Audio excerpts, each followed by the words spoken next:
We go around from town to town to get some good food. Man, I'm so hungry. Ooh, I am so hungry. Say with me. Man, I'm so hungry. Ooh, I am so hungry. We looking here. Yo, what's up guys, it's Kanye5 here with a fuzzy douchebag, if you will, deck profile. Alright, so yeah, let's go. This is the Macro Rabbits. I'm running Macro Rabbits as well. And also, I want to give a shout out to my Sangan right here, okay, my boy, okay, Sangan, he just got herpes, so wish him luck, you know what I mean. So anyways, getting on to the deck profile here. So we run one rabbit, okay, only one rabbit because, you know, 2 is overkill, and if 2 is overkill, then through common knowledge, you know that if 2 is overkill, then 3 is overkill. You know what I mean? Okay, I should definitely just start shutting up from now on. Okay, we got 3 tour guide. Sangan. Maybe I should replace the Sangan with my herpes Sangan, you know what I mean? So sexy. We got our vanillas. So yeah. Then I got 3 guaybas. Or guayba, however you want to pronounce this dinosaur right here, this big ass beefy dinosaur. It's really good. I run this card over like Thunder Kings and stuff like that. Some people run Thunder King instead of guayba. It's because I run 3 Lance. 3 Lance is so good. Okay, like your opponent just tries to run over this big ass dude, and you damage step, flip Lance, and then next turn go to Logia. That play is just amazing. Okay, and so, and this card doesn't only rely on Lance, you know what I mean? It's still really good. And also, if you crash into another monster, 17-17, you know, head on, if you will, you still get a special summoning effect. So, you still get the plus, you know what I mean? So, it's still good. So, yes, very good, very good. It's so cool, so cool, so cool. Okay, good. Okay.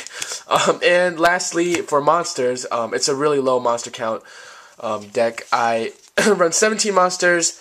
And so I tech in 1 Neospatian Grand Mole. This is the so good, okay? And let me tell you why.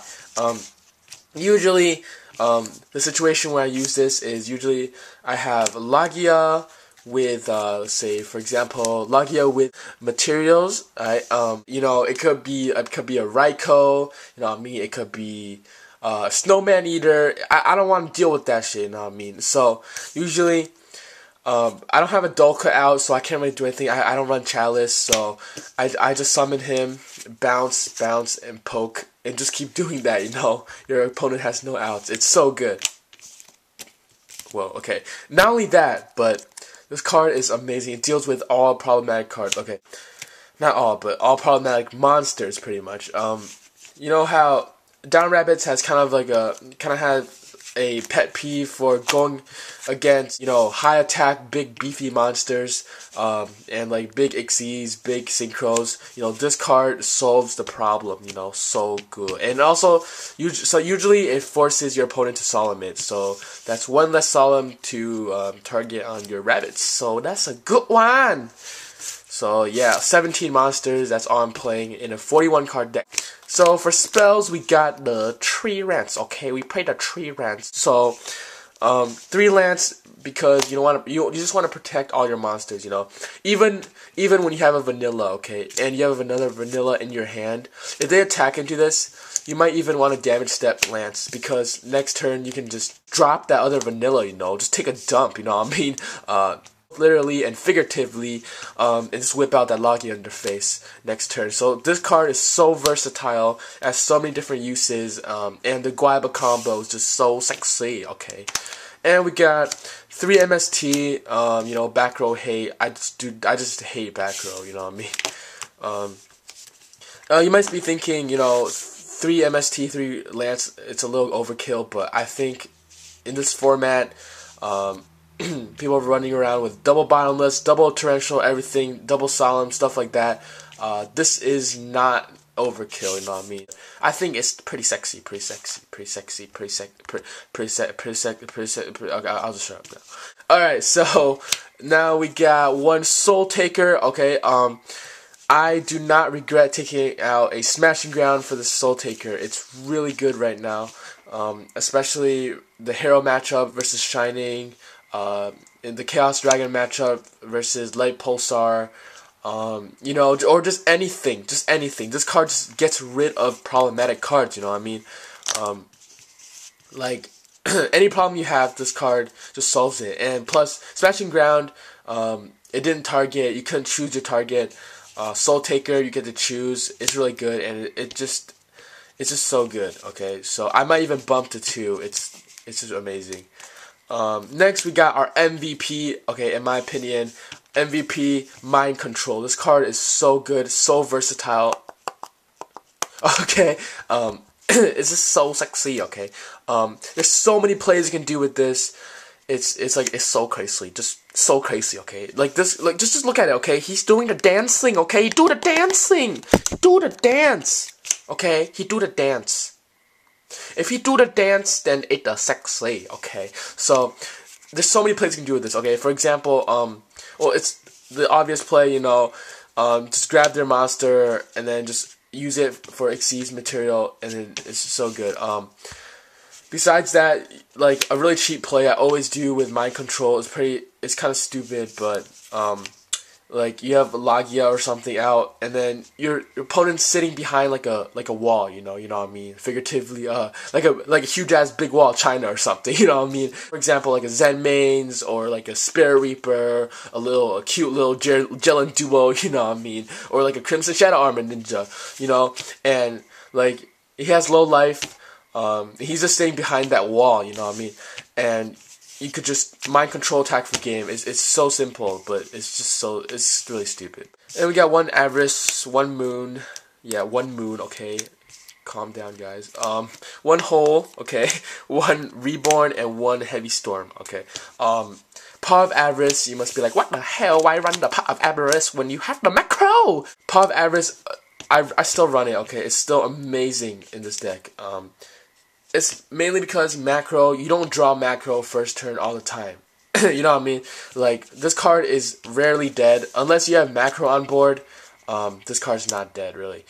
I always have to recycle, you know, after you use your rabbits and stuff, like your vanilla, your vanillas are all used, but you still have rabbits or tour guides that can go into Levier, that can go in another rabbit in play, and you just need your vanillas again, so Paw of Avarice just gets rid of that problem.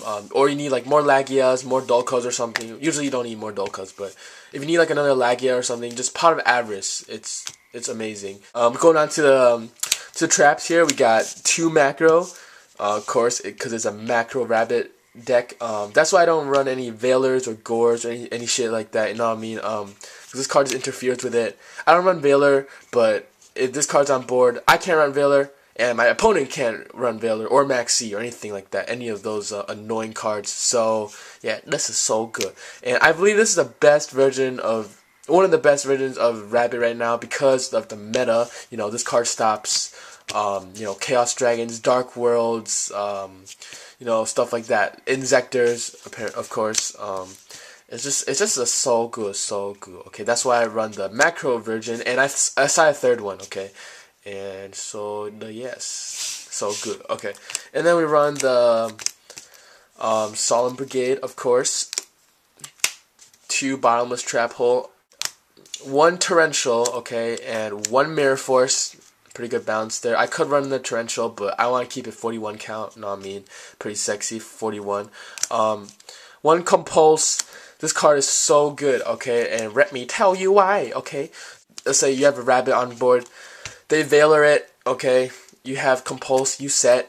And if they don't MST this end phase, then you're set, okay? You can go in rabbit next turn. You can just go off. And, okay, usually if you have rabbit, your opponent will know that this card right here will be something to protect rabbit, like a Deep Prison or Mirror Force or like a Bottomless or something to protect this rabbit, you know what I mean? So what they'll do is, if they have MST, they'll definitely MST it, and if they MST, you'll just chain Compulse and then just get back to your hand, you know, take a little damage, but it's all good. You can get off next turn. It's just so good. Or if they have like 1 monster, they attack into this, you can just Compulse their monster. It's just so versatile. And yeah, just don't forget you can Compulse your own monsters too. And this card just gets rid of all those amazing, like, huge ass beat sticks and stuff. Kind of like Grand Mole, you know, it gets past Zen Mains, those Great Wall of Chinas, as I said, you know what I mean, synchros, just anything, you know, if anyone still runs synchros. And last but definitely not least, we got Starlight Road. Okay, do not do the dancing, baby. Okay, Starlight Road is so crazy. It's just that double bottomless, you know, double torrentials running around everywhere, and your rabbit plays, you go rabbit. Your vanillas come out. They almost always bottomless or torrential, and if you have Starlight, it's so good. You just plus. It's amazing. Yes, crazy. All right, moving on to the extra deck here. We got 2 Rakia, okay, and 2 Noka. 1 Roach. It's really good against, or it's pretty good. Okay, I'm not gonna overhype. I'm not gonna overstate this card. It's pretty good against Chaos Dragon. It's even better when you have macro on board with this card with materials. The main reason is because, you know, if Chaos Dragons, if they just drop, like, if you don't have macro and they just whip out a card trooper on your ass, that would suck so much ass, you know what I mean? Just whip out a card trooper, mill 3, and crash and plus, like that would be the worst thing ever. So that's why I want macro. Still a good card overall, that's why I run it, you know, of course. Because I only run the sexy card, right? You know, that's my motto. We got 1 Gem Knight Pearl. I love this card. 26 beater, generic. It's so good. Reason it's so good is because, you know, it's kind of hard to get over. You know, it gets over Stardust, first of all. It gets over Shien, some other problematic cards. Leviathan, shit like that, you know what I mean? We got Photon Papler, okay? Okay, the sexy little butterfly right here. It's really good. Gets rid of Spirit Reaper, gets rid of Jellin Duos, those annoying cards, you know what I mean? And also, if you haven't heard of this play, if they have like Messenger of Peace or some annoying shit like that, you know, you can even use this on your own monster, so that's pretty sexy, pretty versatile. Next we got Utopia. No Utopia Ray, I can't really fit it, and although I run Mind Control, the chances of them having Utopia and me having Mind Control same time is too slim, and I just can't find space for it, so just Utopia.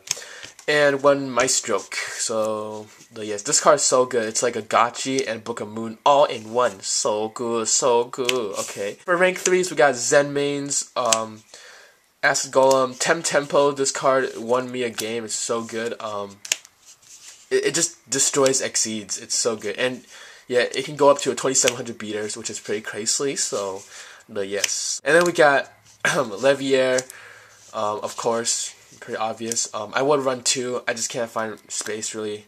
But yeah, Levier's 100% necessary to bring back your rabbits. You know, tour guide Levier play, of course. And 1 Leviathan and 1 Stardust. Yes, Stardust for Starlight Road, of course. Really good, okay. So that's about it for my Rabbit Rabbit deck profile. So please comment, rate, subscribe, and thanks for watching. Peace!